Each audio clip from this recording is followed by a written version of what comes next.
Okay,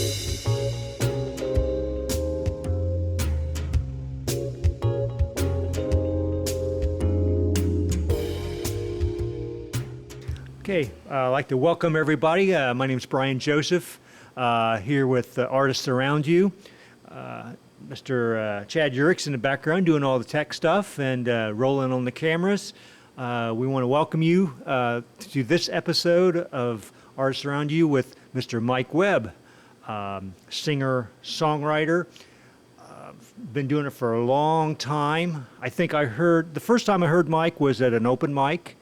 At the Cross Keys, it was a Foothill Folk Society open mic. Mm-hmm. Right. Yep. And so those are always fun. Well, they are. You know, and that's. I was talking to Stacy Daly in Preston the other day, and he said, "Well, you don't know how much we miss him. Them little open mics we did down there at Cross Keys." I said they were a lot of fun. It was about we did that for about almost 5 years. Yeah. And so we thought, well, okay, we've done it enough. And now I think the only one now going on is the one at 50 West. Right. Yeah. On occasion. Yes. I think they split that off between 3 or 4 different people. I believe that. Yes. Yeah. And I follow one of the guys who does it like on a Monday, like once a month. So I'll see information from that. But open mics are great. You especially for singer-songwriters that go out and write a song or two and want to try out in front of an audience. Right. Yeah. And just bounce it off of them and get your idea on it. Yeah. I like that. As well as actually people listening. Yeah. Right. Yeah. You know, and like I said, like you said, I've been doing this for quite a few years around here, and I've got a pretty decent fan base from, you know, the people around here that enjoy what I'm doing. And I know when you the first time you came there, I enjoyed your tunes. I think one of the things we're going to do, I think you did Shine that night, I think. Right. But there are other tunes that you were doing that were fun to listen to. And I love a good song where you're telling a good story. And I know when I listened to some of the interviews you did with Jimmy Fleming and then the one with the radio station there, one of the things you mentioned was the lyrics need to read well. Right. I'm not sure if that came from you or came from Jimmy, but that was a comment that I wrote down. I thought that was very Probably important. come from Jimmy. Jimmy's a little smarter than me. But. So, now I know that as I did the interviews or did the research for the interview today, one of the things you've probably written over 300 some songs. You started when you were 14 years old. Right. Yeah. And I just want you to know that that's 53 years, and that's only a little over 5 songs a year. Well, I was going to call you prolific, but you tell me I need to step it up a little bit. You need to step up. You're only doing a little over 5 songs a year, so you're going to have to pick it up a little bit. Yeah. Now the early ones, you know, I'd write one. I think I wrote when I was 14. I'm not even going to mention what it was, but the real songwriting really didn't start until probably in my 50s, I'd say, or 40s and 50s, and then it's, you know, the wife, my wife that I lost, Lori, she gave me a lot of material to write about, you know, and so bless her heart. But anyway, yeah. Now, you have I know when I talked to Ken Willis, our last episode, he talked about having a hook book. Do you have anything like that? Well, my phone. When I hear something that sounds like I could write a song out of it, I go right to my phone with it. And I've made that mistake on the last phone or phone before I had, and I had lists and lists of hooks. Well, my phone crashed and I lost, you know, so much of it. But you know, so much of it you retain. And like I said, I'm sure I've written well over 300 songs. I couldn't play you half of them. I couldn't, you know, and wouldn't even attempt to at this point. But the cream of the crop always comes to the top, you know, and those are the ones that you hear and everybody else hears. Yeah, that really develop into a repertoire that you play on a regular basis. You have everything memorized and all the arrangements set. Yeah. Yeah. Okay. Now, when you're writing a tune, I know that you did say you play a lot in drop D. Mm-hmm. Is Yeah. that pretty standard for you? It is, yeah. Is it? Okay. Mhm, yeah. And then you just capo up to change the key and Yeah. stuff like that. Yeah. Okay. Yeah. Now, do you have, whenever I play my instrument, I'm not a singer. And so I will sit and I will play instrumentally. You know, I'm not worried about coming up with lyrics and sing or anything like that. Is that something you do sometimes, just sit and play your guitar? Or for you, is it more of the stories and the vocals and stuff? I have I have the video done in my head before I ever really write a song. Sometimes it changes through the song, you know, if the song leads me a different way. But most of the time, I've got the video done in my head before I ever write the song, and then I'll grab the guitar, and I'll start playing a few chords, you know, and a few like I've used many times, and then as I play, the words kind of flow into it a little bit, and then it may all come together in 15 or 20 minutes. It may take take weeks. I had one song that took me 25 years to finish, but yeah, it's a process, and it's something that you just kind of learn as you go through, I think. I don't think anybody could just grab a guitar and start writing. No, yeah, and everybody has their own style, and so I was curious as to. So it sounds like you have a story in your head, which you call a video, Right. You know, which is basically a story. You have a story in your head that how you want to tell it, and then you pick up the guitar, start playing it, and then the words start to flow that way. Yep. Okay. Yeah. Usually. That's Okay. usually the way they go with me. But yeah, sometimes they'll go together in, like I said, 15 minutes. But most of the time, it's a process. It takes a little longer. But Yeah, I know that a lot of songwriters talk about you have your phone. You know, back in the olden days, the guys would have little handheld tape machines, and they would wake up in the middle of the night, or a song or a hook would come into their heads, and they'd record it that way. But nowadays, it's all about cell phones. exactly. Yeah. And The wife would have thrown a beer at me probably if I'd started singing it in the middle of the night. well, you can wake up and just whisper, I guess. Yeah. So I know. I do a lot of voice memo things on my phone, which is how I do it, and I'll tape rehearsals and things like that, and songs like that you say you would play a song for me, and if I really want to develop a background for it, then I'm going to record it on a voice memo. Got you. Yeah. Yeah. So, Yeah. okay. The old pencil and paper's about gone now these days. Yeah. I know that when you first played a song, Brand New Day, for Jimmy, and you started playing it, and you really impressed Jimmy with your fingerstyle guitar moving up and down the neck, and that's one of the things I was kind of getting at as far as when you sat around at home practicing or playing your guitar, and if you're just noodling around in drop D and playing around, coming up with licks. Yeah. That one was a little special. It took a little more time with that one, but I knew that Jimmy Fleming is fantastic, and I knew that I was going to have to do something a little more to impress him. So I took a little more time with it. For that one, okay. Yeah, and did you know you were going to play that one? For I Jimmy? did. Okay. Yeah. Right.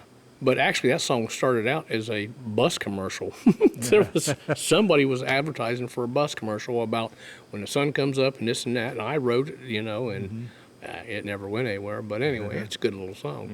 Yeah. Well, you never know where songs come from. I was listening to a radio interview, it was maybe in a radio show, and they were talking about Stevie Wonder. When he was starting off, he wrote a lot of commercials, and that was one of the ways he was making his money. Yeah. And so I always wonder if you were listening to the radio or something back in the '60s. Wow, is that a Stevie Wonder tune? Yeah. That's crazy. No, I just forgot what I was going to say now. But yeah, that I don't know. Yeah. Must have been a lie. It went right Yeah. past my head. So that was a bus commercial? it was. Where it You wrote started that out. or you heard it? No, I wrote it. You wrote it? Yeah, I wrote it as a bus commercial, and I was going to submit it to this company. You know, so they were looking for a song, a theme song. Yeah. Anyway, it never went anywhere. But Well, sometimes those turn out to be a nice little moneymaker for Yeah. us. yeah, Okay. yeah. All right. Now, one of the things I sent to you is in preparation for this is some of your inspirations or what you modeled yourself after. And you mentioned the Beatles, of course. I think that's everybody loves the Beatles. Yeah. Folk rock of the 60s and The 70s. the folk stuff in the '60s, Janis Joplin Yeah. and this kind of stuff. Yep. I love and one of the things that I like to hear sometimes is performers take a tune from the 60s and 70s and bring it up to date. And do you have anything you do like that? I guess another question would be, do you do covers? I do. I didn't for the longest period of time. And matter of fact, I never listened to radio for years.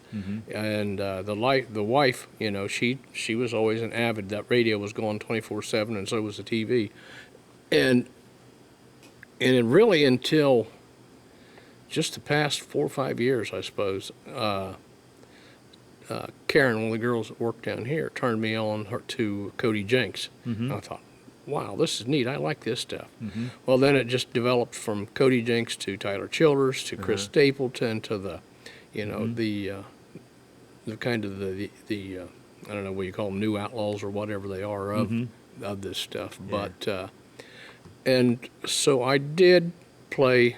I could probably do every song off Morgan Wallen's Dangerous album, and I can do most of Cody Jinks' stuff and a few Tyler Childers. But yeah, I do a few covers, but only for the reason that when I go out and play somewhere, this person that's sitting there listening to it, even though he might be listening to my stuff, he doesn't know the words and he won't sing along. He can't sing along, so he'll get up and go to the bathroom, drink a beer, whatever.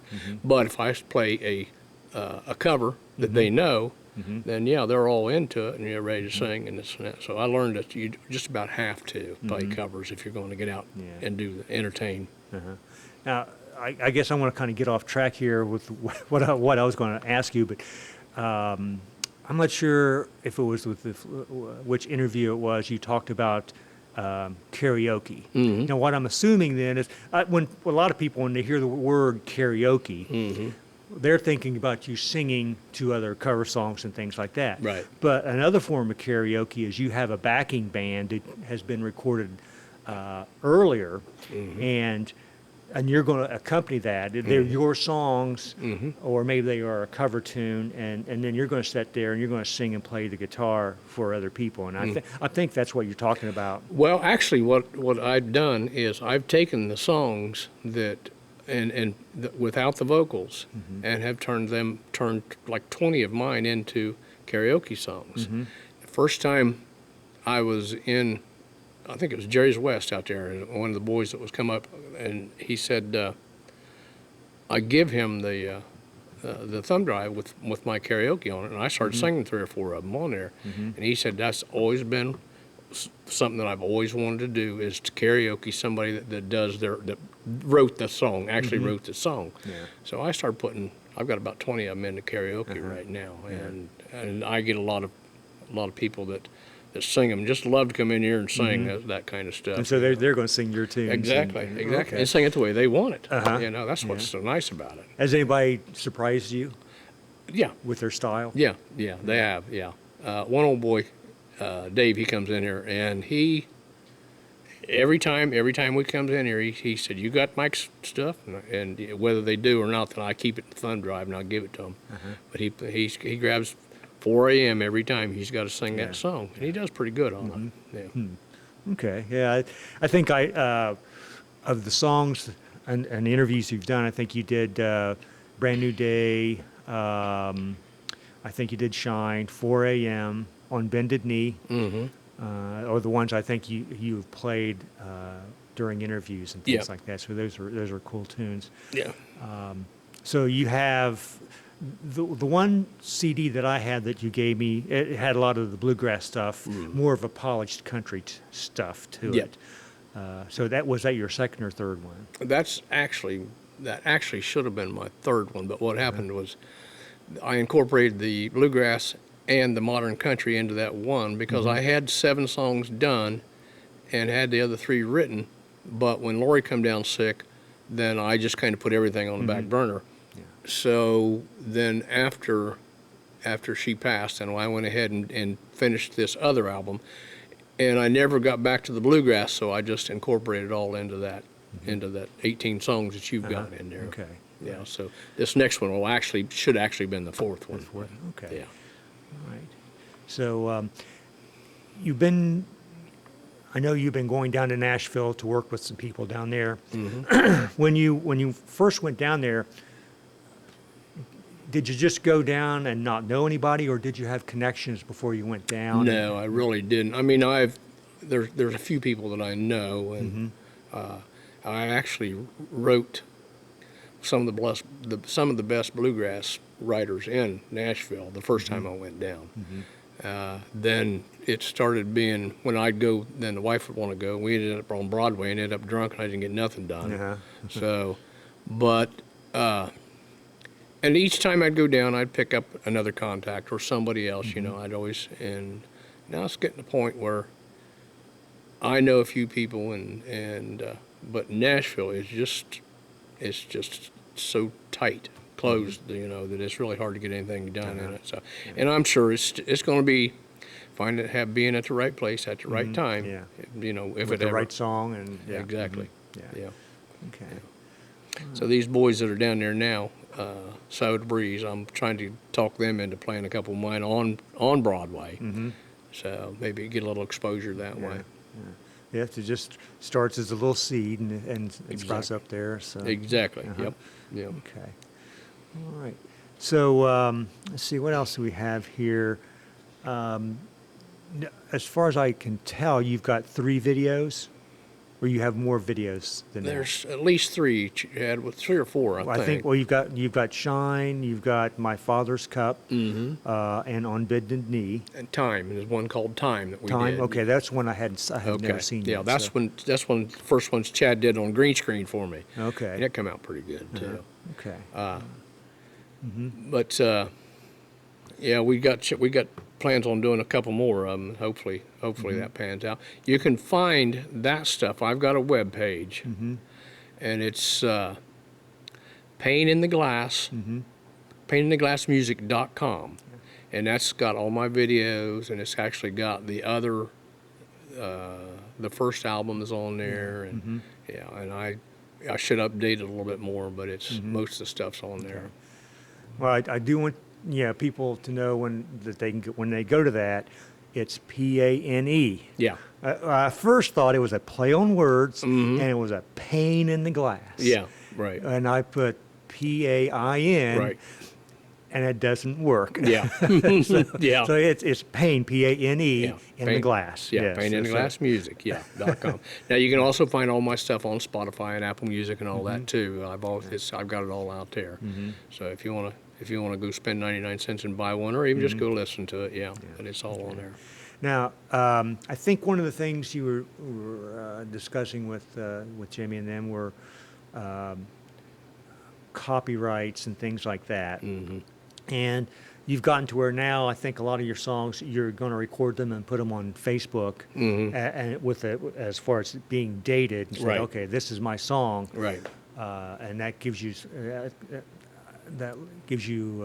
claim to the song. Right. I can go back and pick it up and date and say, look, I put it on Facebook, 2 years ago. So, and Now, do you sometimes deal with official copyrights? Oh yeah. I mean, most of my stuff is in the Library of Congress, but it got to the point where you used to be able to do them for a little bit of nothing, and now it costs you so much to do it. So I put them in as a group, and then send them in that way. Okay. But yeah, most of my stuff's copywritten in the Library of Congress. Yeah. Yeah. Yeah, go steal one of them. Probably the only way I'll ever make any money. But Okay. All right. Well, let's see.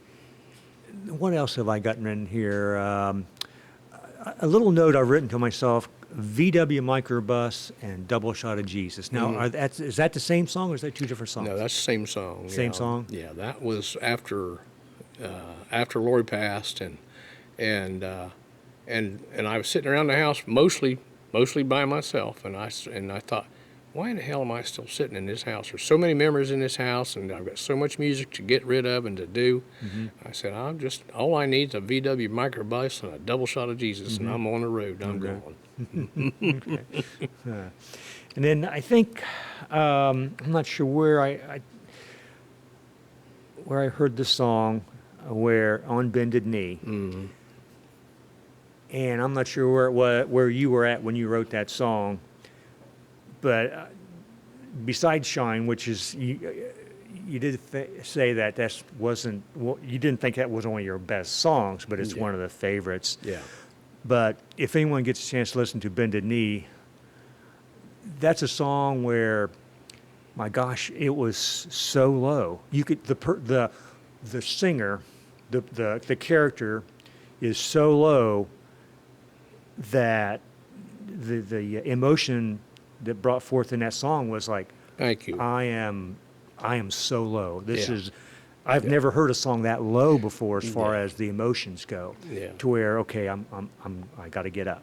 Yeah. And that's the one thing that I noticed about that particular song. As I listened to it, I thought, whoa, okay, that's a good tune. And, thank you. The way it was presented when I heard you do that. Thank you. Yeah, that was Lori's favorite song, and actually we got talking about contacts in Nashville. Jerry Salley, that I wrote with down when we were down there doing a workshop, and that was his. It's always been his favorite song too. Yeah. So but I still ain't seen nobody pick it up yet. But, I was in a very low spot when I wrote that song, and I've got a couple more like that.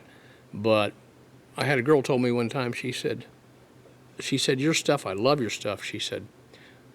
And if you ever do a concert, she says, I'm sure I could probably make $1 million just selling tissues at your concert, she said. But you don't want to get pigeonholed like that, but exactly, you know, it's a good thing that you're able to connect with people emotionally, and carry that in a live show. But you also want to be able to exactly, and that's one that I'll play here that was here in a little bit is Where the Hell's My Truck, and what you said, get pigeonholed into it, and when she said that kind of clicked something in me, and I thought, well, that might be nice, and everybody might be able to hook with it, but everybody's not down in the dumps all the time, and they would like to have something to pick them up. Yeah, well, I know.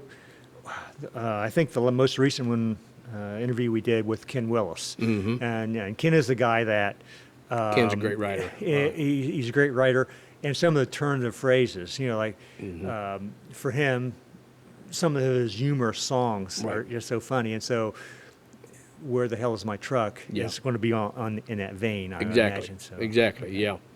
Yeah. I've got 2 or 3 of his CDs, and I've listened to them all, and they're good.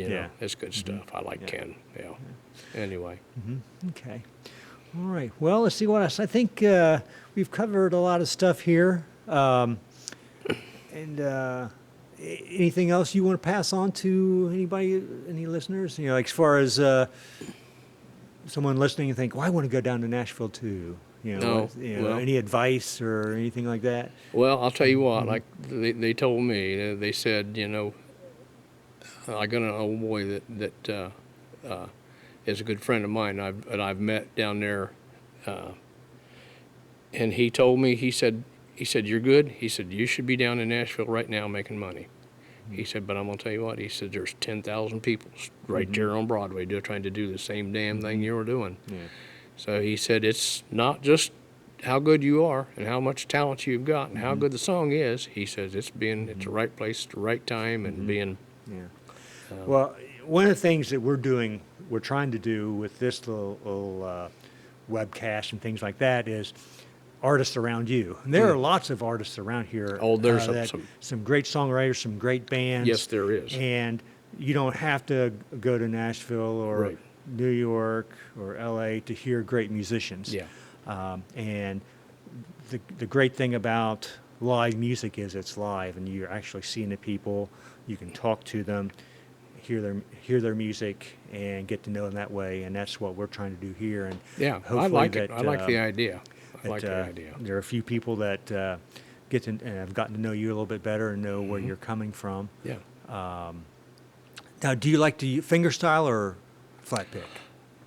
Where do you like best? Fingerstyle mostly, I'd say. Yeah, Okay. and I do have a kind of a different style, and I've heard too many people tell me that. How in the hell are you doing that? I said, well, I don't know. It just fell in. happens. It just Yeah. happened that way. Yeah. Yeah. But Okay. no, now when it's most of my stuff is probably finger pick, finger style. But now the flat picking comes in when it comes into like where the hell's my truck or this kind of stuff more. But yeah. I think Brand New Day was something that I noticed your flat picking. It was very rhythmic and percussive, which is something I like.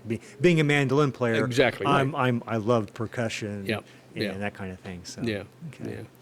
All Yeah. right. Well, I want to thank you for your time, Mike. And you. we're going to move this table out here and play a tune or two. Okay. And remember to like our YouTube page and Facebook pages and follow us. And we'd appreciate it. And hope to have a few more episodes. But right now, let's give a listen to Mike here. Okay. Thank Thank you, you. Joe. Thank you. Thank you, Chad.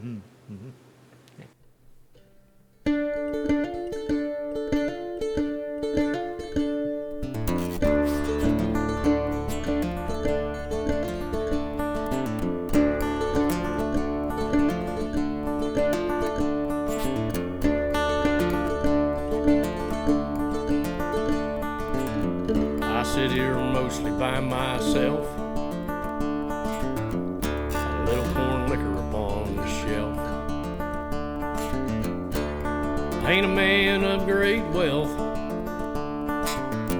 I ain't in the best of health.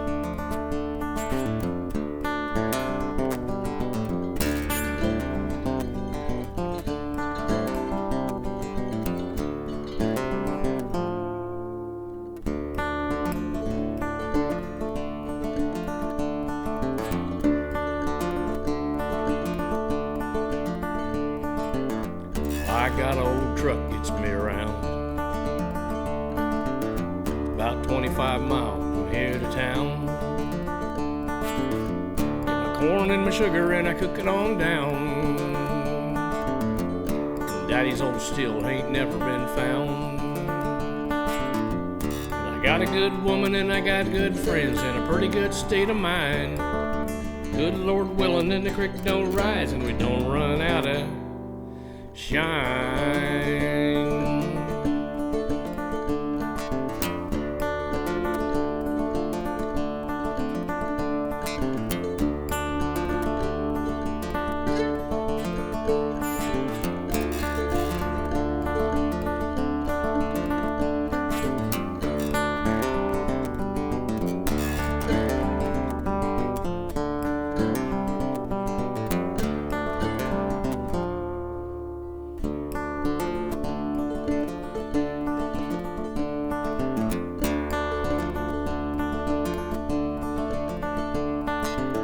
I won't sell on Sunday, that's a good Lord's day. Take my time, go to church and pray. The way it is, always been that way. The good Lord giveth and can taketh away. I got a good woman and I got good friends and a pretty good state of mind. Good Lord willing, and the creek don't rise and we don't run out of shine.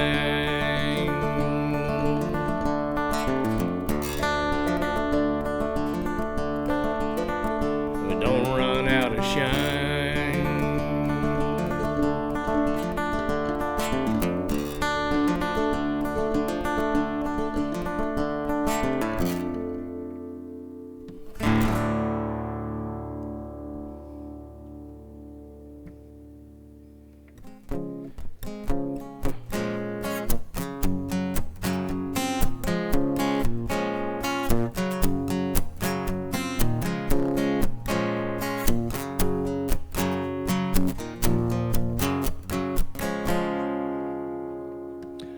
I was playing there that night for tips in a jar.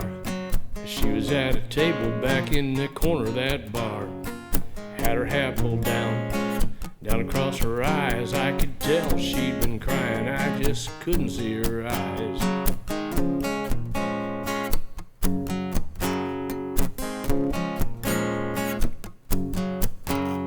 I played another love song, I could tell she was hurt. She wiped across her eyes with the cuff of her shirt. And she was drinking heavy, drinking doubles by the shot, drinking straight tequila, and she had drank a lot. Well, me and this guitar I've seen a lot before. It's just something about the one just walked in the door. She was long, lean, and lonely. She was hurt and alone. Drank way too much. How would she get home?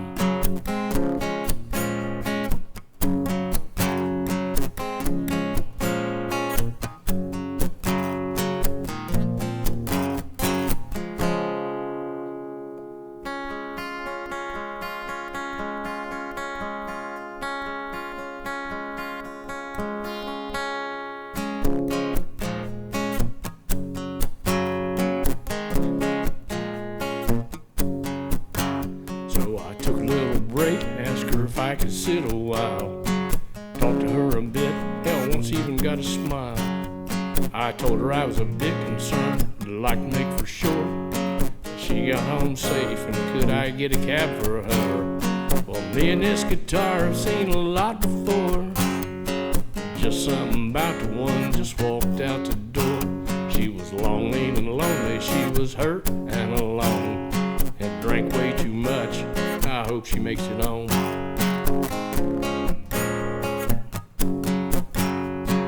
Maybe she found a friend.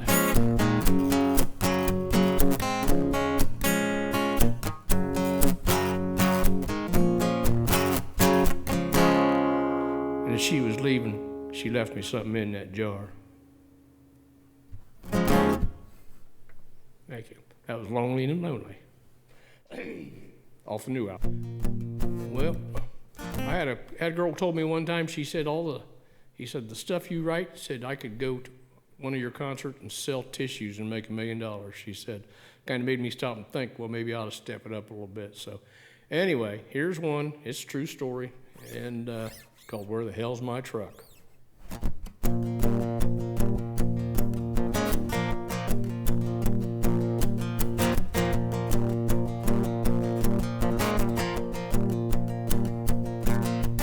I woke up this morning, I had to stop and think. What did I do last night? Well, I had too much to drink. Slid my hand down in my pocket, couldn't find a buck. Shook my head, looked around, where the hell's my truck? Oh, my blacked out Chevy 4x4 got a scrape across the hood and a dent in the door.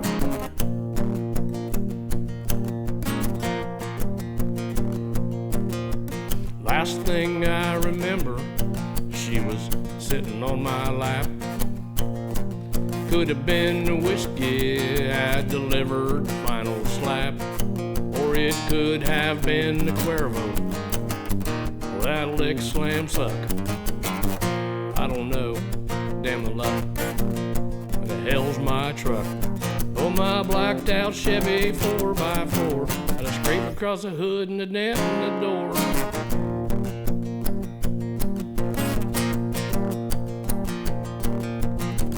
Little wooden Jesus up on the dash full luck.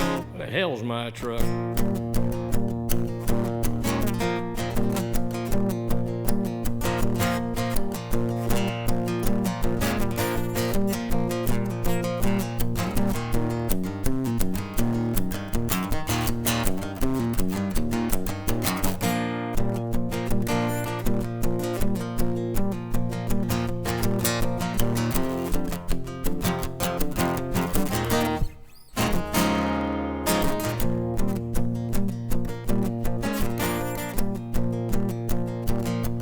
Weak, uneasy feeling that pounding in my head. I don't know where I'm at or who slip on my boots. Out the door I snuck. I don't know, gotta go. Where the hell's my truck? Oh, my blacked out Chevy 4x4 got a scrape across the hood and a dent in the door.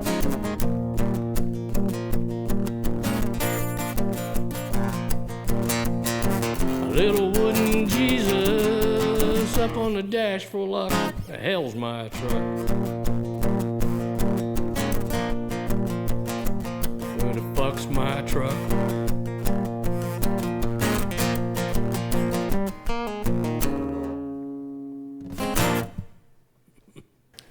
All right. I want to thank Mr. Mike Webb. Great, some great tunes. And I want to thank you for watching. Remember to follow us on Facebook and to subscribe to us on YouTube. It's Artists Around You. If you want to see the Artists Around You with Mike Webb on YouTube, then you'll put / Mike Webb. And thanks for watching. Thank you. Thank you. Awesome sauce.